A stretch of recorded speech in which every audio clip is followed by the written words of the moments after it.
Welcome to V power news బులెటిన్ల ముందుగా headlines.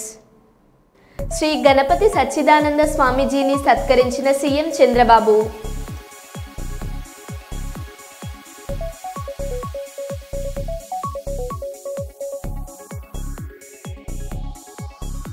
నర్సరావుపేటలో private school టీచర్పై పోలీస్ కంప్లైంట్.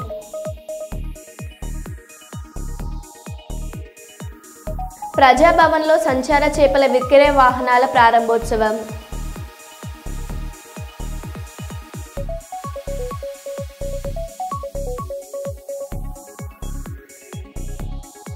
విశాఖలో నేవీ డే విన్యాసాలు.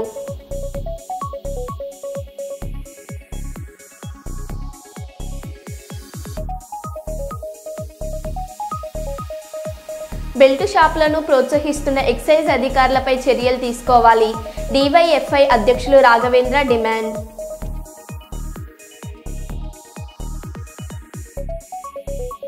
ఇక వివరాల్లోకి వెళ్తే ఏపీలో నౌకాదళ దినోత్సవం 2024 కొనసాగింపు విన్యాసాలను శనివారం విశాఖ సాగర తీరంలో నిర్వహించనున్నారు.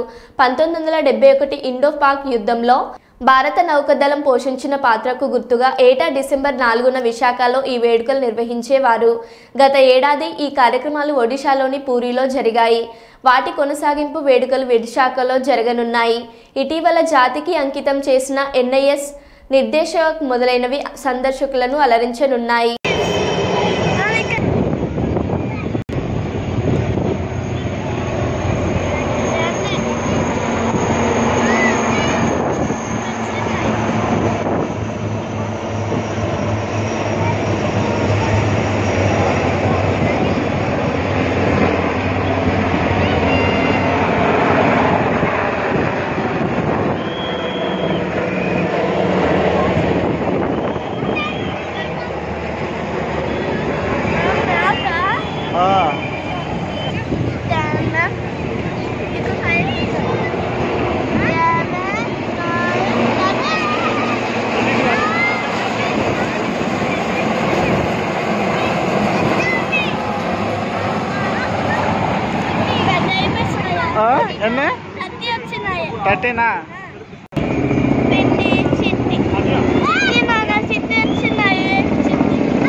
ప్రజాభవన్లో సంచార చేపల విక్రయ వాహనాల ప్రారంభోత్సవం.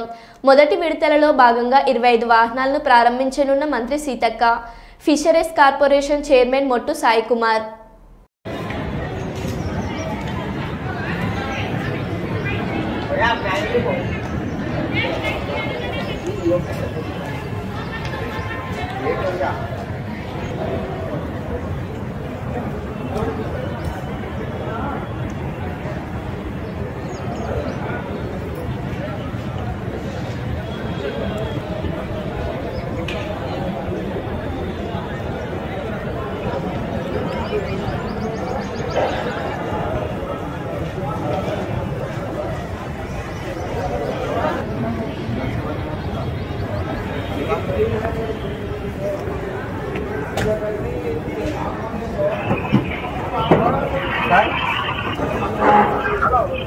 ये गाड़ी ओपन हो का?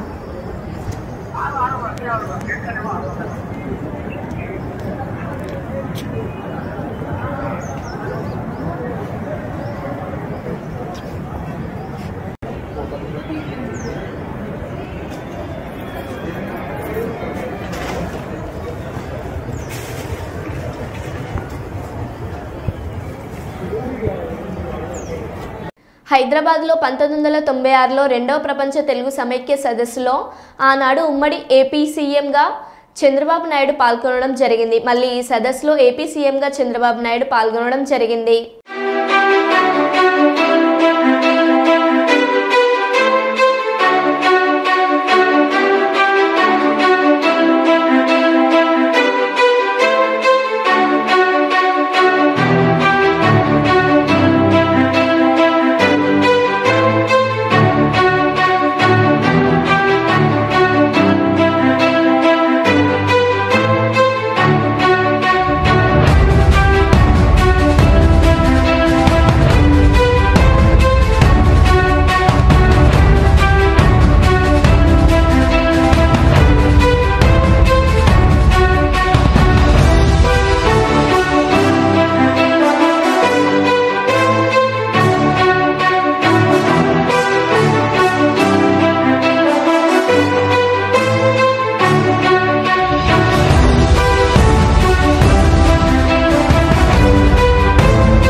సత్యసాయి జిల్లా ముదిగబ్బ మండల కేంద్రంలోని అనంతపూర్ రోడ్డు జాతీయ రహదారి సమీపాన ఉన్న శ్రీ శ్రీ శ్రీ కాశిరెడ్డి నాయన ఆశ్రమం వద్ద గుడి మరమ్మతులు జరుపుతున్న సభ్యులు దాతలు ఆర్థిక సహాయం అందించాలని వారు కోరారు. మరమ్మతులు నిమిత్తం గుడి ఆవరణంలో వివాహాలకు సౌకర్యం కల్పిస్తామని అన్నారు. నిత్యం అన్నదాన కార్యక్రమం ఉంటుందని, జాతీయ రహదారిపై ప్రయాణించే ప్రయాణికులు, కూలీలకు, అనాథలు, అభాగ్యులు తదితరులకు అన్నదానం చేస్తున్న కమిటీ సభ్యులు శ్రీ శ్రీ కాశిరెడ్డి నాయన ఆశ్రమం అభివృద్ధి కొరకు దాతలు ఆర్థిక సహాయం చేయాలని కమిటీ సభ్యులు కోరారు.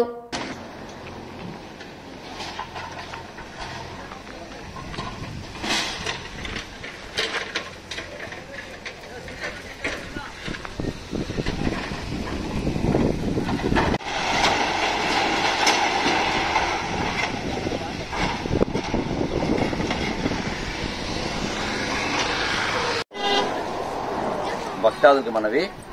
సత్యసాయి జిల్లా ముదిగుంబ మండల కేంద్రమైన హైవే రోడ్డులో శ్రీ కాశిరెడ్డి నాయన ఆశ్రమం నిర్మించినది. భక్తుల సహాయ సహకారంతో అన్నదాన కార్యక్రమం మరియు గుడి నిర్మాణం కోసము చేస్తున్నాము. భక్తులు 50 మంది సహాయ సహకారం అందించవలసిగా కోరుచున్నాము. కుల మతాల అతీతంగా ప్రతి ఒక్కరు సహాయం చేస్తున్నారు. ఇంతవరకు అన్నదాన కార్యక్రమానికి మళ్ళీ భక్తులందరూ సహాయ సహకారం చేస్తే మేము గుడికి నిర్మాణం చేస్తున్నాము. కాబట్టి భక్తులందరూ సహకరించవలసిందిగా కోరుచున్నాము. నేను గుడి నిర్మాణం కార్యకర్తను. మన కాలనీ పక్కన భక్తుల సహాయ సహకారంతో కాశిరెడ్డి ఆశ్రమం ఇంతవరకు జరుపుతున్నాము. ఇప్పుడు గుడి నిర్మాణం కొత్తగా నిర్మిస్తున్నాము. కాబట్టి 50 మంది భక్తాదుల కుల మతాలకు అతీతంగా అందరూ అన్నదాన కార్యక్రమానికి మీకు తోచిన విధంగా సహాయ సహకారం అందించవలసిందే భక్తులు కోరుతున్నాము.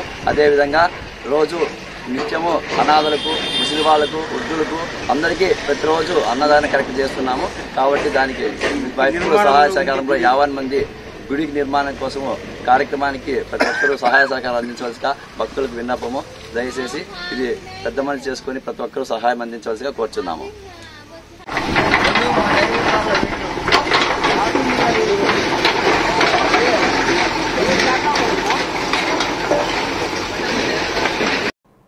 మైబాద్ జిల్లా కేంద్రంలో సమగ్ర శిక్ష అభియాన్ ఉద్యోగులు చేస్తున్న నిరవధిక సమ్మె 28వ రోజుకు చేరుకుంది. పట్టణంలోని తహసీల్దార్ కార్యాలయం సమీపంలో సమగ్ర శిక్ష అభియాన్ ఉద్యోగులు వినూత్న రీతిలో నిరసన చేపట్టారు.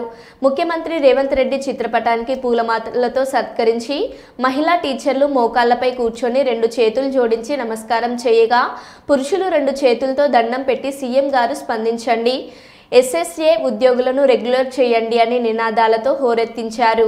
20 ఏళ్లుగా చాలిచాలని వేతనాలతో నిధులు నిర్వహిస్తున్నామని, ఎన్నికల ముందు ముఖ్యమంత్రి రేవంత్ రెడ్డి రెగ్యులరైజ్ చేస్తామని మాట ఇచ్చి ఇప్పుడు దాట వేస్తున్నారని, ఇప్పటికైనా స్పందించి తమకు ఉద్యోగ భద్రత కల్పించి రెగ్యులరైజ్ చేయాలంటూ సీఎం చిత్రపటానికి సాక్షాత్తు బోర్లా పడుకొని దండం పెట్టి వేడుకున్నారు.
గత 27 రోజులుగా సమగ్ర శిక్ష ఉద్యోగులం సమ్మె చేస్తూ ఉన్నాం.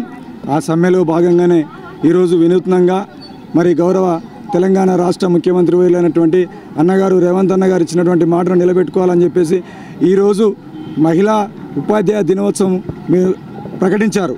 ఆ ప్రకటించిన సందర్భంలోనే మా సమగ్ర శిక్ష ఉద్యోగులందరం కూడా మహిళా దినోత్సవాన్ని, ఉపాధ్యాయ దినోత్సవం చేయడం జరిగింది. అందులో భాగంగానే ఈరోజు మొత్తం అందరం కూడా మానుకోట జిల్లాలో ఉన్నటువంటి సమగ్ర శిక్ష ఉద్యోగులందరం గౌరవ సీఎం రేవంత్ రెడ్డి గారి యొక్క చిత్రపటానికి మొత్తం అందరం మోకాళ్ళపైన కూడా మరి అందరం కలిసి దండం పెట్టుకోవడం జరిగింది. అదేవిధంగా సాష్టాంగ నమస్కారాలు తెలియజేస్తూ అన్నగారు మీరే దిక్కు మీరంతా కూడా కుటుంబ సభ్యులను అన్నారు. మరి మమ్మల్ని అందరినీ మీ కుటుంబ సభ్యులుగా భావించి ఈ 19,000 కుటుంబాల్లో వెలుగు నింపుతారని చెప్పేసి ఆశిస్తూ ఉన్నాం. ఏ భగవంతుని కూడా మొక్కనటువంటి మేము ఈరోజు నడి రోడ్డు మీద మీ చిత్రపటాన్ని పెట్టుకొని సాష్టాంగ నమస్కారాలు తెలియజేస్తూ మీ కాళ్ళకు దండం పెట్టాం. మా 19,000 మంది కుటుంబాలని వెలుగు నింపండి, మా జీవితాలని నాశనం చేయకండి. మా వెనక ఏ రాజకీయ పక్షాలు లేవు. మేమే స్వచ్ఛందంగా మా జీవితాలని 18 ఏళ్ళుగా సమగ్ర శిక్షలో వెట్టి చాకిరీ చేశాం. మా వెనక ఎవరో ఉన్నారనుకొని మీరు ఈ విషయాన్ని తాత్సారం చేస్తున్నారని చెప్పేసి మాకు అర్థమవుతా ఉంది. దయచేసి ఈ ఆడబిడ్డలను కూడా ఆలోచించండి. 19,000 మంది ఉద్యోగస్తుల్లో 70,000 మంది మరి మహిళలే ఉన్నారు. మరి అలాంటి మహిళల్ని మీరు గౌరవించాలి, గౌరవిస్తూ ఉన్నారు, మిమ్మల్ని అన్నగా భావిస్తూ ఉన్నారు. మరి భారతదేశం గర్వించదగినటువంటి సావిత్రిబాయి పూలే జన్మదినాన్ని మరి ఈరోజు మీరు మహిళా ఉపాధ్యాయ దినోత్సవంగా జరుపుకోమని చెప్పారు. మరి మేము ఈరోజు మానుకోటలో టెంట్ కింద మా ఆడబిడ్డలు, మా అక్క చెల్లెళ్ళం అంతా కలిసి సమగ్ర శిక్ష ఉద్యోగులం మరి నడి రోడ్డులో కూర్చొని మరి ఈరోజు మహిళా ఉపాధ్యాయ దినోత్సవం చేసుకోవాల్సినటువంటి సందర్భం ఏర్పడ్డది. దయచేసి త్వరలోనే మాకు మంచి తీపి కబురు చెప్తారని చెప్పేసి ఆశిస్తూ మేము దేవుళ్ళకు మొక్కినటువంటి మేము మీ చిత్రపటం పెట్టుకొని నడి రోడ్డు పైన సాష్టాంగ నమస్కారాలు తెలియజేస్తూ మీ కాళ్ళకు దండం పెట్టుకున్నాం. మీరు మాకు న్యాయం చేయండి అని చెప్పేసి కూడా వేడుకుంటా ఉన్నామన్నా. ప్రజాపాలనలో స్వీకరించిన దరఖాస్తులు కాకుండా రైతులు మళ్ళీ కొత్తగా ఎందుకు ప్రమాణ పత్రాలు ఇవ్వాలి అని రేవంత్ రెడ్డి సర్కార్ను బీఆర్ఎస్ వర్కింగ్ ప్రెసిడెంట్ కేటీఆర్ నిలదీశారు. రైతులు కాదు ప్రమాణ పత్రాలు ఇవ్వాల్సింది రేవంత్ రెడ్డి ఇవ్వాలని కేటీఆర్ సూచించారు. తెలంగాణ భవన్లో కేటీఆర్ మీడియాతో మాట్లాడారు. మీకేమైనా సిగ్గుందా అసలు? నీ ప్రభుత్వానికి ఎవరు ఇవ్వాలి? అసలు నువ్వు ఇవ్వాలి, నీ ప్రభుత్వం ఇవ్వాలి. ఊరూరా ప్రమాణ పత్రము, డిక్లరేషన్ ఏమని ఇవ్వాలి? నువ్వు చెప్పు. నువ్వు అసలు నీ ప్రభుత్వం రుణమాఫీ చేసింది అని బయట డైలాగులు కొడుతున్నావు. పెట్టు ఊళ్ళల్లో లిస్టు. ఏ ఊళ్ళో ఏ రైతుకు ఎంత రుణమాఫీ అయిందో దమ్ముంటే పెట్టు లిస్టు.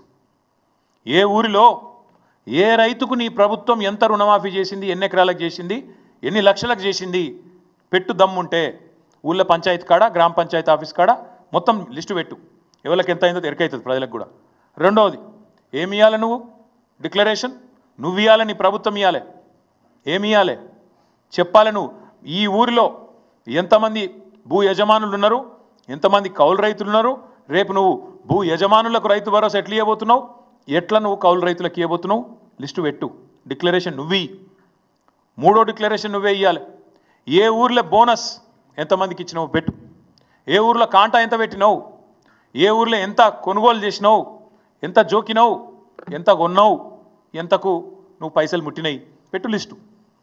అట్లే ఇంకోటి పెట్టాలి లిస్ట్. నువ్వు ఏ ఊళ్ళో రైతు కూలీలు ఎంతమంది ఉన్నారు, ఎవరికి ఎంత బాకీ పడ్డావు ఒక గా లిస్టు పెట్టు. డిక్లరేషన్ ఇవ్వాల్సింది రైతులు కాదు, ప్రమాణ పత్రం ఇవ్వాల్సింది రైతులు కాదు.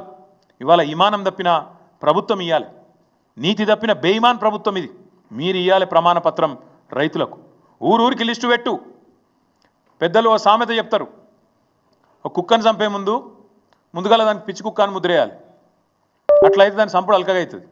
ఇప్పుడు రైతు బంధు పథకాన్ని కూడా బొందబెట్టే ప్రయత్నం ఈ ప్రభుత్వం చేస్తుంది. ముమ్మాటికి నేను మా పార్టీ తరఫున ఆరోపణ చేస్తా ఉన్నా. రైతు బంధు అనే ఒక విప్లవాత్మకమైన పథకాన్ని బీఆర్ఎస్ పార్టీ తెస్తే కేసీఆర్ ఆనవాళ్లను లేకుండా చేస్తా అని ఎప్పుడైతే రేవంత్ రెడ్డి చెప్పిండో అప్పుడే రైతులందరూ రాష్ట్రంలో అర్థం చేసుకుని ఉండాలి. దీన్ని కూడా ఖచ్చితంగా మింగేస్తాడు కాంగ్రెస్ పార్టీ, దీన్ని కూడా బొందబెడుతుంది రైతు బంధును అని. బాధిత కుటుంబాన్ని అన్ని విధాలా ఆదుకునేలా ప్రభుత్వం తరపున చర్యలు తీసుకుంటాం. అంత్యక్రియల నిమిత్తం తక్షణ సాయం కింద 50,000 అందించిన రాష్ట్ర ఎస్టీ కమిషనర్ సభ్యులు వడిత్య శంకర్ నాయక్. మచిలీపట్నం నగరంలో జరుగుతున్న పోలీస్ సెలక్షన్ ఈవెంట్స్లో పరుగు పందెంలో అస్వస్థకు గురై ఆసుపత్రిలో చికిత్స పొందుతూ గురువారం మరణించిన ధరవత్ చంద్రశేఖర్ కుటుంబాన్ని అన్ని విధాలా ఆదుకునేలా ప్రభుత్వం తరపున చర్యలు తీసుకుంటామని ఆంధ్రప్రదేశ్ రాష్ట్ర ఎస్టీ కమిషన్ సభ్యులు వడిత్య శంకర్ నాయక్ అన్నారు. శుక్రవారం మధ్యాహ్నం ఆయన మచిలీపట్నం సర్వజన ప్రభుత్వ ఆసుపత్రిలో భౌతిక కాయాన్ని సందర్శించి నివాళులర్పించారు. మృతుడి కుటుంబ సభ్యులను పరామర్శించి ధైర్యం చెప్పారు. అంత్యక్రియల నిమిత్తం తక్షణ సాయం కింద గిరిజన పోలీస్ శాఖల తరపున 25,000 చొప్పున మొత్తం 50,000 మృతుడి కుటుంబ సభ్యులకు ఆయన అందించారు. మచిలీపట్నం నుంచి మృతుడి స్వగృహానికి భౌతిక కాయాన్ని తరలించేందుకు అంబులెన్స్ను ఏర్పాటు చేశారు. ఆయన ఆత్మకు శాంతి చేకూరాలని కుటుంబ సభ్యులకు ప్రగాఢ సానుభూతి తెలియజేశారు. అందరూ ఆ బాబు ప్రాణం మనం తీసుకురాలేం, కానీ అబ్బాయి మన నుంచి దూరం అయిపోవడం చాలా బాధగా ఉంది. కానీ ఎంతో భవిష్యత్తు ఉన్నవాడు, మన మధ్యలో ఉండాల్సిన వాడు. కానీ అతను ఒకవేళ మన నుంచి దూరం అయిపోయినా అతని ఆత్మ ఎప్పుడైనా శాంతించాలి, తన కుటుంబానికి మనం అందరం కూడా భరోసాగా ఉండాలని మనం వచ్చాం. కాబట్టి మీరు అనే ప్రతి మాటని మన గవర్నమెంట్ కన్వే చేస్తాం. ఓకేనా? ఓకే సరే. తరఫున అధికారుల తరఫున చెప్తాను. ముందుగా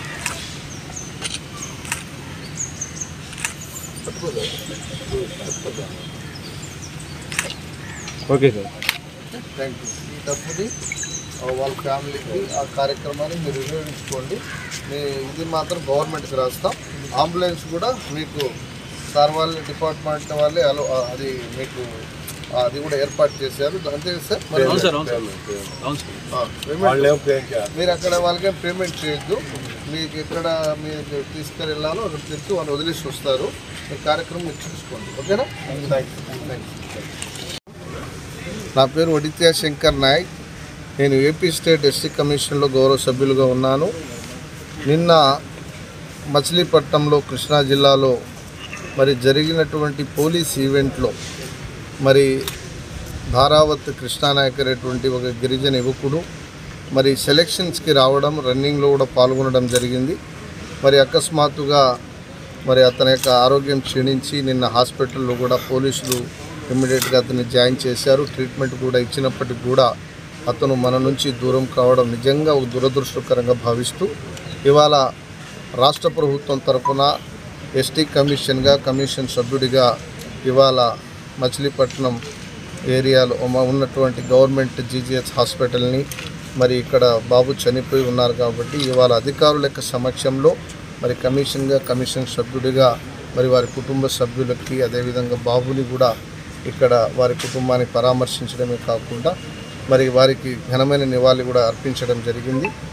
మరి జరిగినటువంటి సంఘటనకి అందరం కూడా చాలా ఆవేదనగా భావిస్తూ మరి వారి కుటుంబానికి కూడా ఎంతో కొంత భరోసా ఇవ్వాలనే ఉద్దేశంతో ఇవాళ గౌరవ కలెక్టర్ గారి ద్వారా, గౌరవ ఎస్పీ గారి ద్వారా మరి వారి కుటుంబానికి ప్రత్యక్షంగా మరి ఇప్పుడు ఇమీడియట్గా 50,000 రూపాయలని పోలీస్ డిపార్ట్మెంట్ నుంచి 25,000 రూపాయలు, గౌరవ కలెక్టర్ గారి యొక్క ఆదేశాల మేరకు ట్రైబల్ వెల్ఫేర్ డిపార్ట్మెంట్ ద్వారా ఎస్టీ ట్రైకార్ తరఫున 25,000 రూపాయలని వారికి అందజేయడం జరిగింది.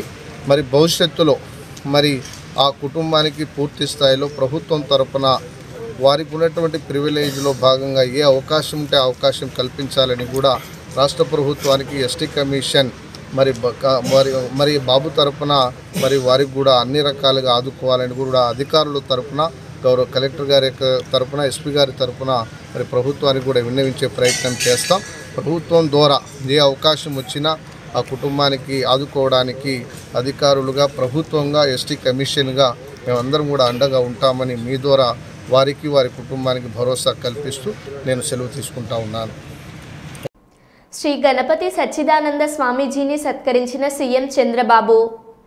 యతంతో యోగినశ్చైనం పశ్యంత్యాత్మన్యవస్థితం యతంతోప్యకృతాత్మానః నైనం పశ్యంత్యచేతసః యదాదిత్యగతం తేజః జగద్భాసయతేఖిలం యచ్చంద్రమసి యచ్చాగ్నౌ తత్తేజో విద్ధి మామకం గామావిశ్య చ భూతాని ధారయామ్యహమోజసా పుష్ణామి చౌషధీః సర్వాః सोमो भूत्वा रसात्मकः अहं वैश्वानरो भूत्वा प्राणिनां देहमाश्रितः प्राणापानसमायुक्तः पचाम्यन्नं चतुर्विधं सर्वस्य चाहं हृदि सन्निविष्टः यतन्तो योगिनश्चैनं पश्यन्त्यात्मन्यवस्थितं यतन्तोऽप्यकृतात्मानः नैनं पश्यन्त्यचेतसः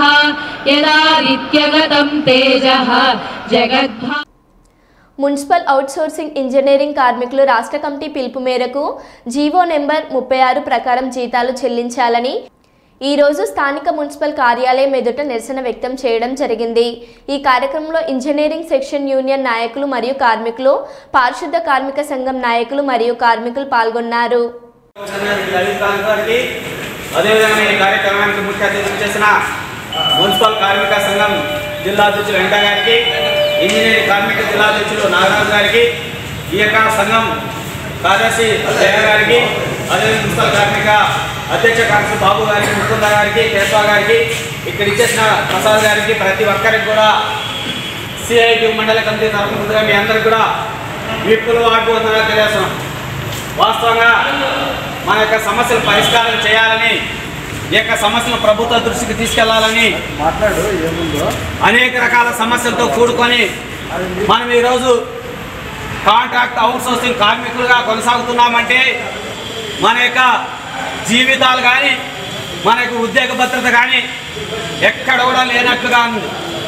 కాంట్రాక్ట్ అవుట్సోర్సింగ్ పద్ధతి కాకుండా, ఆఫ్కాస్ పద్ధతి కాకుండా మనల్ని కూడా రెగ్యులర్ చేయాలని చెప్పి అనేక సంవత్సరాలుగా రాష్ట్ర ప్రభుత్వాలకు అనేక రూపాలలో మనం వినతి పత్రాలు సమర్పిస్తున్న, ఆందోళన కార్యక్రమాలు చేస్తున్నా ఎక్కడ కూడా చలనం లేకుండా ఈరోజు రాష్ట్ర ప్రభుత్వాలు వ్యవహారం చేస్తున్నాయి. అధికారం లేక రాకముందు మాత్రం మనకు అన్ని రకాలుగా మా ప్రభుత్వాలు మీకు చేదోడు వాదాడుకుంటాయి, మీకు అన్ని రకాల సహాయ సహకారాలు అందిస్తాం, కాంట్రాక్ట్ పద్ధతి రద్దు చేస్తాం, అందరినీ కూడా రెగ్యులర్ చేస్తామని చెప్పి, మీ జీత భత్యాలు పెంచుతామని చెప్పి అనేక రకమైన వాగ్దానాలు చేస్తారు. నిజంగానే ఆ వాగ్దానాలు నమ్మి ఈరోజు నా ప్రభుత్వం మనకు సరిగా చేయలేదు, రాబోయే కాలంలో వచ్చే వేరే ప్రభుత్వమైన మన యొక్క స్థితిగతులు మార్చుతాదని ఒక నమ్మకంతో, ఆశతో ఆ యొక్క ప్రభుత్వాలకు మనం ఓటేసి వారిని గద్దెనెక్కిస్తాం. సామెత ఉంది, నీ ఎడం చేసి నా పుర చేపెడతాను అన్నట్లుగా. ఎడం చేయండి అదే, పుర చేయండి అని తెలుసు మనకు. కానీ ప్రభుత్వాలు మాత్రం ఆయన ఎడం చేయండి అది పుర చేయనట్లు మాట్లాడతారు. అందుకని ఆ విధంగా మనం మోసపోతూ వారిని మేము గద్దెనెక్కిస్తున్నాం. వారు గద్దె కనీసం అనే మాట మనం చెప్తున్నాం. కనీసం వేతనం అమలు చేయండి అని చెప్తున్నాం. కనీసం సుప్రీంకోర్టు చెప్పినట్టు 25,000 రూపాయలు అమలు చేయండి అని చెప్తున్నాం. కానీ దాన్ని కూడా అమలు చేయడానికి కేంద్ర రాష్ట్ర ప్రభుత్వాలకు చేత కావడం లేదు, చేతులు రావడం లేదు. లక్షల కోట్ల రూపాయలు అంబానీ ఆదాయానికి మాఫీ చేస్తున్నారు. నిజంగా రైతులకు కానీ కార్మికులు కానీ అటువంటి సంక్షేమ పథకాలు అమలు చేయడం లేదు. ఈరోజు రైతులకు రుణమాఫీ చేస్తే దేశమంతా సంక్షోభం వచ్చేస్తుందంట. కానీ అంబానీ ఆదాయానికి వేల కోట్లు, లక్షల కోట్లు మాఫీ చేస్తే సంక్షోభం రాదు. కానీ కార్మికులకు జీత భత్యాలు పెంచాలంటే సంక్షోభం వస్తుందంట. ఎక్కడ సాధ్యమవుతుంది అబ్బా, వాళ్ళేం కొల్ల కడుగుతారు అంటారు. మనం కొల్ల కడగల, కేవలం కనీసం అనే మాట గుర్తుపెట్టుకోవాలి వాళ్ళు.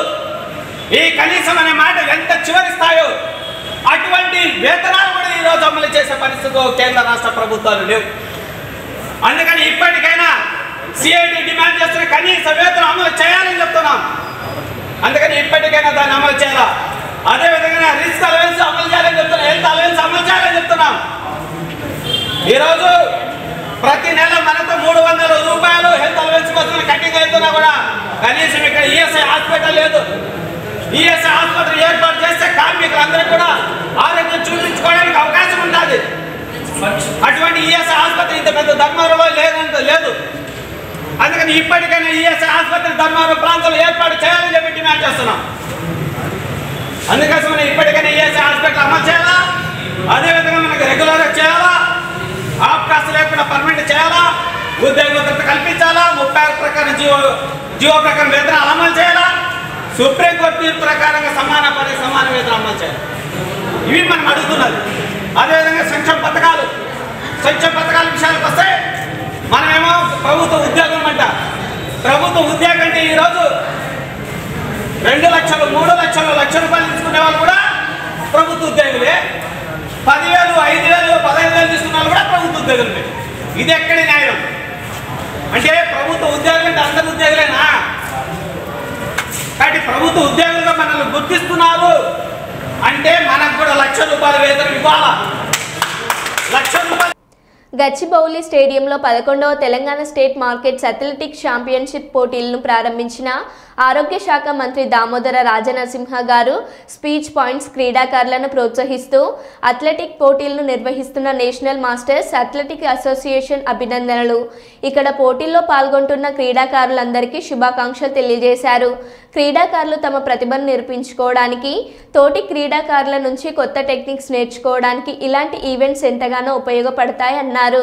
క్రీడలంటే గెలుపు ఓటముల కోసమే కాదు, శారీరక మానసిక ఉల్లాసం ఆరోగ్యంతో ముడిపడి ఉన్నదన్నారు. చదువుల్లో రాణించాలంటే ఎంత శ్రద్ధ అవసరమో అంతకంటే ఎక్కువ శ్రద్ధ, ఫోకస్, క్రమశిక్షణ క్రీడల్లో రాణించడానికి అవసరం అన్నారు. ఒకప్పుడు క్రీడలకు చదువుకు సమాన ప్రాధాన్యత ఉండేది. ఇప్పుడు చదువులు కెరీర్ అంటూ పిల్లలను ఆటల వైపు వెళ్ళనివ్వడం లేదు. ఈ పద్ధతి మంచిది కాదు. ఇప్పుడున్న ఆధునిక జీవన విధానంలో ఇంతకు ముందు కంటే ఎక్కువగా ఇప్పుడే క్రీడలను ప్రోత్సహించాల్సిన అవసరం ఉన్నది అన్నారు. ఈ ఛాంపియన్షిప్లో పాల్గొంటున్న అందరికీ ఆల్ ది బెస్ట్. ఇక్కడ విజేతలుగా నిలిచి కేరళలో జరిగే జాతీయ స్థాయి పోటీల్లో తెలంగాణ క్రీడాకారులు పెద్ద సంఖ్యలో పాల్గొనాలని కోరుకుంటున్నారు. జాతీయ అంతర్జాతీయ క్రీడల్లో రాణించేందుకు క్రీడాకారులకు అవసరమైన సహకారాన్ని ప్రభుత్వం ద్వారా అందిస్తామన్నారు. ప్రపంచంలో ఈ రంగాల్లో ఎదగాలని చెప్పి చాలా మందికి చాలా కళలు ఉంటాయి, తపన ఉంటుంది. కానీ క్రీడా రంగంలో ఒలింపిక్ స్థాయిలో, ప్రపంచ స్థాయిలో నేను మెడల్ సాధించాలనే తపన ఉన్నా ఏదో చాలా మనం నిలుస్తున్నా పడతాము. అలాంటి నిలుస్తున్నా ఉండకుండా రాష్ట్ర ప్రభుత్వం కూడా క్రీడా మరో బులెటిన్లో మళ్ళీ కలుద్దాం. Stay tune.